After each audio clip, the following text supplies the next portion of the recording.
Magluluto tayo ng munggo. Ayan, ready na po ang mga sangkap ko. Ito po yung kamatis, bawang at sibuyas. At saka meron tayong chicken.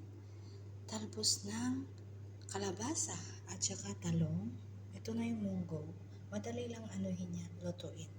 Ayan, at hindi mawawala ang ating bagoong. Ayan po ang ating lulutuin ngayon. Ayan, para makakain po tayo mga sisilab. Ayan po. Sige na po, magluluto na po tayo. Ayan, sisilab. Pinuna na muna natin ginisa ang ating kanin manok. Ayan, yung taba-taba. Ayan. Hanggang maiga yung tubig niya at magmantika. Ayan po ang gusto ko mga sisilab. Ayan. Lagay natin sa munggo.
Ayan na. Magdagdag na tayo ng ibang pampalasa. Ayan po. Pwede nating ilagay ang talong. Ayan, lagay na natin. Ang lalaki ng hiwa. Lagay tayo ng konting tubig.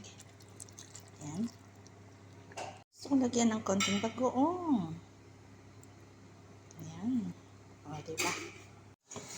Ayan, tignan natin kung luto na ang ating eggplant. Araray, araray. Wow! Sarap ng ating gulay. Pinablad niya balatong. With buto-buto ng karne ng manok at saka talong. Ayan, ilalagay na natin ang talbos ng kalabasa. Wow, looks yummy. Lasahan muna natin. Lagyan natin ng magic para masarap. Ayan. Ang pampasarap. Ilagay na natin ang ating talbos ng kalabasa. Lagay na natin dito. O, diba? Iisa lang yung bulaklak. Diba? Yummy na ang ating gulay. Masustansyang gulay. Ayan. O, di tamang-tama lang yung pagkaluto niya. O, pakuluin na lang natin konti. Ay, luto na. Ayan. Ayan na mga sisilab. Luto na ang ating gulay. Ayan. Yummy. Luto na ang ating munggo.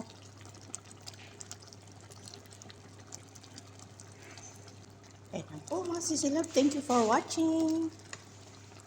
Bye-bye. Next my video.